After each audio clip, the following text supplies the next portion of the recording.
Voter নিয়ে যে আলোচনা শুরু হয়েছে এর পিছনে টিএমসির একটা চক্রান্ত আছে। প্রত্যেক বিধানসভায় 5-6 হাজার 10 হাজার বাংলাদেশি মুসলিমকে ঢুকিয়ে ভোটার করা হবে, সেই চক্রান্ত চলছে। তাই আগের থেকে উল্টো গিয়ে রাখছেন, বিজেপির দিকে তীর ঘুরিয়ে দিচ্ছেন। এবং তিনি যে ভয় পেয়েছেন, যেভাবে কুম্ভের বিরোধিতা করছেন, সনাতনী বিভাগ বিরোধিতা করছেন, হিন্দু সমাজের উৎসবে ছুটি কেটে মুসলিমদের দিচ্ছেন, পশ্চিমবাংলায় হিন্দুরাও ভেলকি দেখাবে হরিয়ানা মহারাষ্ট্রের মতো। তাই মুসলিম ভোটার বাংলাদেশ থেকে রোহিঙ্গা নিয়ে এসে ঢোকানো হচ্ছে এবং হিন্দু ভোট যে ওনার বিরুদ্ধে যাবে এটা উনি বুঝতে পেরেছেন। পেটের জন্য অনেক কিছুই করতে হয়, কে বেঈমান কে কি আমাদের পড়ার দরকার নেই। এই সমস্ত লোকেরা আমাদের পার্টিতেও এসেছিল, চলেও গেছে, আমরা কিন্তু কাউকে বেঈমান বলিনি। রাজনীতির এটা বাধ্যবাধকতা, কেউ আসছে কেউ যাচ্ছে, আর ভারতীয় জনতা পার্টিও এর উপর নির্ভর করে না। কিন্তু যারা বেঈমানি করে কংগ্রেসের সঙ্গে টিএমসি তৈরি করেছে তারা অন্য কাজকে বেঈমান বলছে। এর থেকে বুঝতে পারছেন পশ্চিমবাংলার শিক্ষা ব্যবস্থা কোথায় পৌঁছেছে। স্কুল আছে তো টিচার নেই, টিচার আছে তো স্টুডেন্ট নেই, স্টুডেন্ট আছে তো অন্যান্য ব্যবস্থা নেই।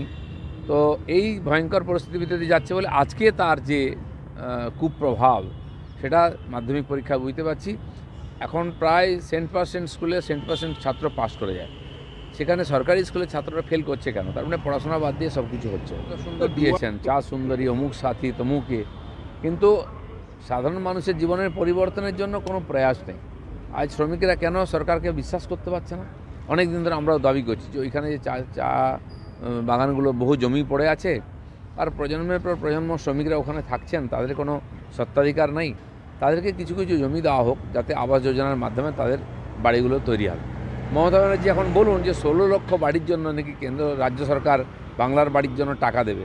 তার মধ্যে চা শ্রমিকদের কতজনের বাড়ি হবে সেটা উনি ডিক্লেয়ার করুন, শ্বেতপত্র প্রকাশ করুন যে চা শ্রমিকদের কি কোনো নাম আছে এই 16 লক্ষ বাড়ির মধ্যে, নাকি খালি হাওয়াবাজি হচ্ছে। আইনি নোটিশ ইত্যাদি অনেক হবে সাধারণ মানুষকে বোকা বানাবার জন্য। আমি আপনাদেরকে মনে করাই, কয়েক মাস আগে বাঘাযতীনের কয়েক জায়গায় হকার উচ্ছেদ হয়েছিল। কিছু জায়গা হয় বিরোধিতা হলো, তারপরে বলা হলো এখন বন্ধ থাকবে, আবার হবে। 6 মাস 8 মাস হয়ে গেল, আর কোথাও হকার উচ্ছেদ হয়েছে কি? বরঞ্চ যেটা করার চেষ্টা হয়েছিল, যেখানে হিন্দু উদ্বাস্তুরা হকারি করেন, দোকান করেছেন, সেখানেই ভাঙা হয়েছিল। কিন্তু ধর্মতলা এলাকায় এবং আরও বহু জায়গায় যারা অনুপ্রবেশকারী মুসলিম এবং রোহিঙ্গারা দখল করে বসে আছে, ব্যবসা করছে, অনৈতিক কাজ করছে, সেখানে হাত লাগাচ্ছে না পুলিশ। তো হিন্দু ভোটারদের ডিস্টার্ব করা হচ্ছে। আর এগুলো সবই গিমিক।